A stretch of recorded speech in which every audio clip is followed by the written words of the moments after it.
I am deeply disappointed that the Prime Minister took this long to address the nation, and after all this time, left more questions than answers. For some time now, the PLP and others have been calling for the Prime Minister to advise the country of the implications of the global economic crisis to the Bahamian economy and to the job security of Bahamians. This has led to the tourism industry in our country, our major employer, being in deep trouble. Many hundreds of Bahamians have already lost jobs, and many hundreds more will lose their jobs. Additionally, it is of deep concern to the Progressive Liberal Party that the Prime Minister's address seemed not to take into consideration the thousands of young Bahamians who have completed high school and colleges in 2007 and 2008, and those who will complete in 2009, who now cannot find jobs.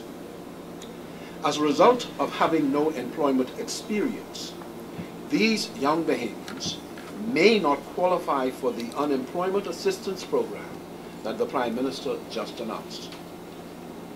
This is a national dilemma of misery and hopelessness that government must comprehensively address. I wish to say a word about the announced unemployment benefit. While we do not oppose any benefit to help the unemployed, no responsible party can accept a government program for which no details have been supplied. We wish, therefore, to call for the details to be supplied in the quickest possible time so that we are all certain that the National Insurance Fund is not adversely impacted and that the program is done in conformity with all applicable laws. We believe that the statement of the Prime Minister did not provide the country with a way forward in difficult times. In addressing the nation on Monday, the Prime Minister was unable to provide that sense of hope for the Bahamian people. Instead, the country listened to him describe the problem without any clear sense of direction as to what we should do.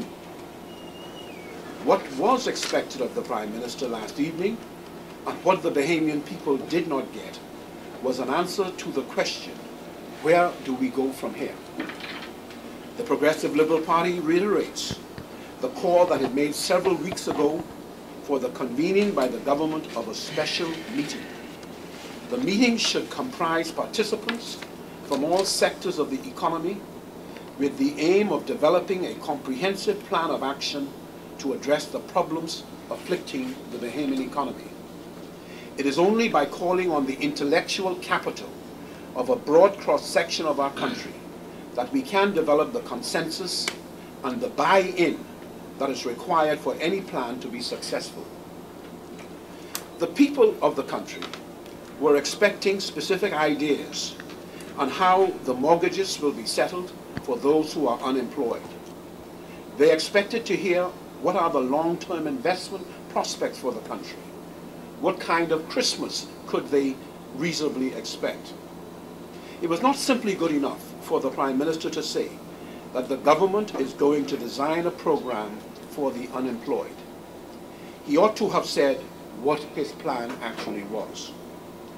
On no less than 3 occasions, I have called for an economic summit.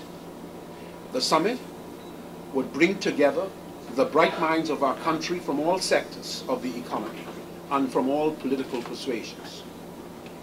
I have also suggested that there are emergency measures that need to be taken in order to support homeowners and small business owners, as well as emergency measures to keep people in jobs in the hotel sector. None of these ideas were incorporated in the Prime Minister's address. In the overall sense, then, the singular and most glaring omission of the Prime Minister is that he provided no sense of a need for national togetherness. There was no call for bipartisanship. In these extraordinary times, that is the only way that we can move forward for the betterment of our country. We in the PLP stand ready, willing, and able to assist. We encourage all those who have ideas to come forward to assist. In times like these, all of us must contribute. The Progressive Liberal Party stands ready to do its part and to cooperate fully with the government in such an endeavour. It is unfortunate that the address by the Prime Minister broke no new ground. Some have described it as a recitation of the causes of the problems that we face in the Bahamas and not a summons to action. Many of these projects announced last night were capital development projects left in place by the PLP. We think that public works projects would be one way to help stimulate the economy in this crisis. Some of these projects left in place were subjected to undue delay by the present administration. If they had been allowed to continue, they could have provided some cushion from the effects of the economic slowdown. Again, we have said that over and over. To now concede that these projects should be accelerated is a belated endorsement of the PLP's policy of undertaking public works projects to drive the economy until the foreign direct investment projects come on stream. We again urge the government to ensure that as far as possible, the benefits of this government spending is shared among a large number of Bahamians and does not benefit only the few.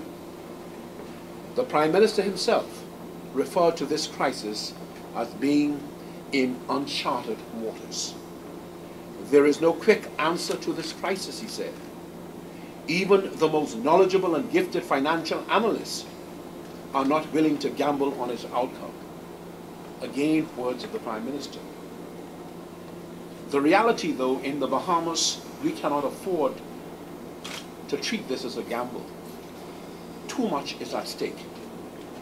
This must be all about devising or designing the best strategies to protect the national progress that we have made.